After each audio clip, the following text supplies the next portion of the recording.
Did I just discover a way to smell like a famous $110 designer fragrance for only $12? Let's find out. Let's smell.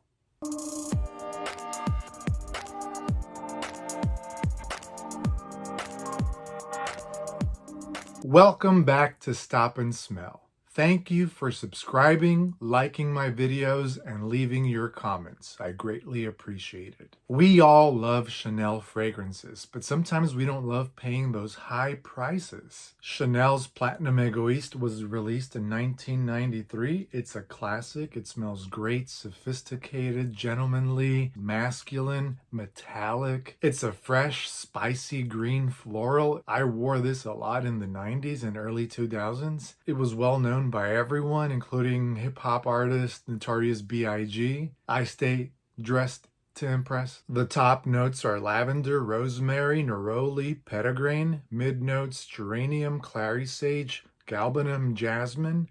Base notes, oak moss, vetiver, cedar, sandalwood, and amber. Let's refresh our memory and smell it. Great atomizer.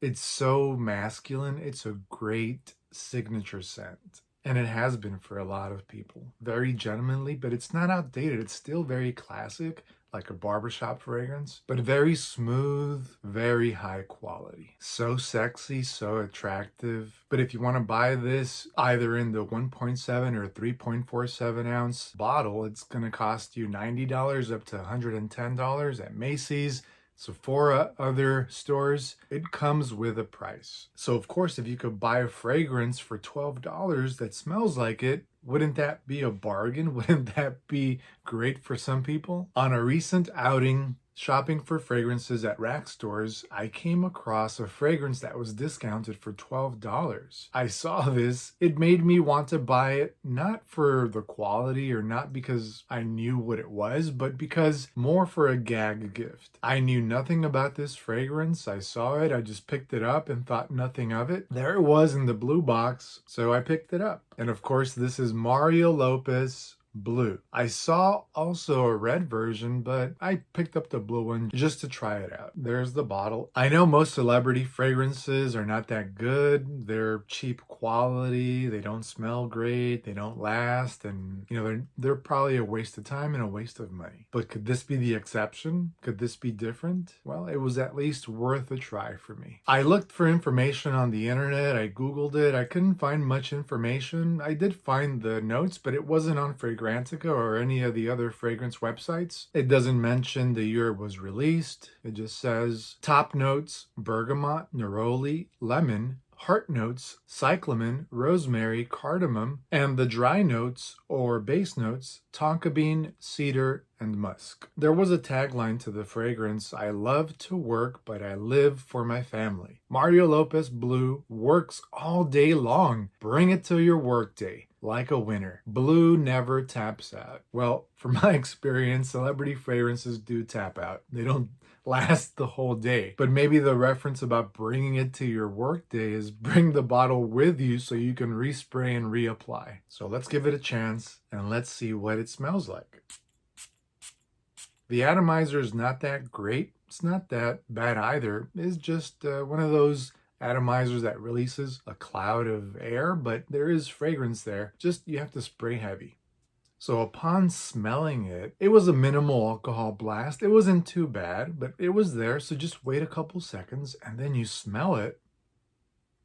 When I smelled it, it reminded me of something. I didn't know where to place it, and then it came to me. Chanel's Platinum Egoiste. It does smell like it in the opening. It has that metallic platinum bottle. It's very fresh, green, and floral. It is reminiscent of a barbershop fragrance. It's a nice opening. It was a pleasant surprise. Let's spray it on skin too.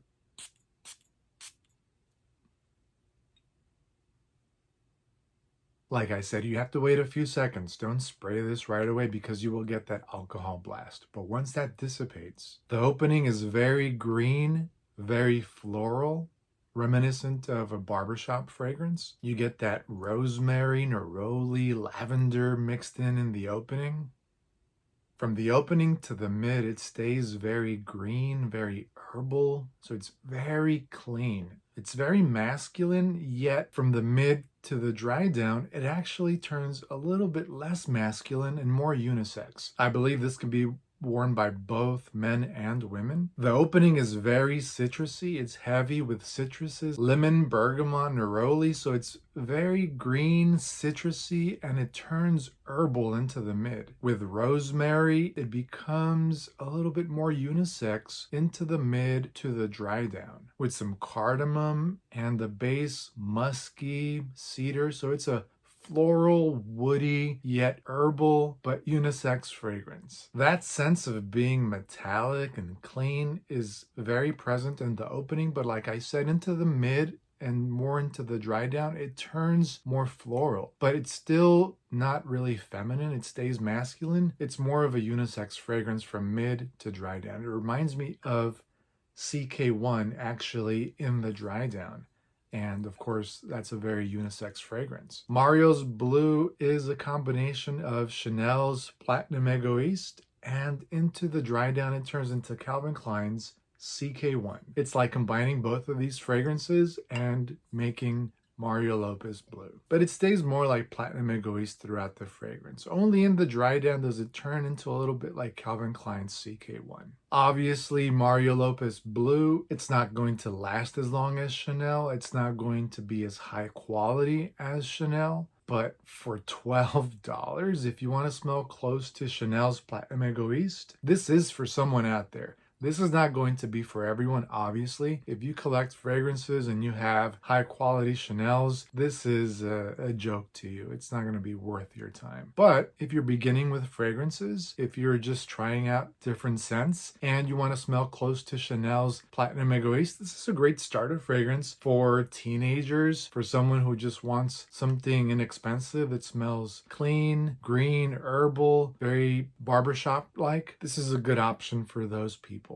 Someone who doesn't want to spend a lot of money on fragrances and just wants to smell nice. This could be all season, all occasions. It's probably more for daytime wear. It could be worn to the office, like it states. It's to work, it's office friendly. No one's going to complain about this. You could probably even wear it to the gym. Just a casual fragrance that pleasantly smells good. Now, duration, that's something else to find out. Like you said, you might have to take this to work if you want to reapply it throughout the day. I highly doubt that it's going to last all day on one application. But it is close. I can't deny it. I got to give this one some credit. I mean, for the price, for some people, it would be a great pickup. A good fragrance to have. A great dumb reach. Just grab and spray and go. You smell okay. Let me know in the comments, have you smelled Mario Lopez Blue or have you smelled the red one? Let me know your thoughts. What's your best celebrity fragrance? Thanks again for watching. Until next time, enjoy your fragrances.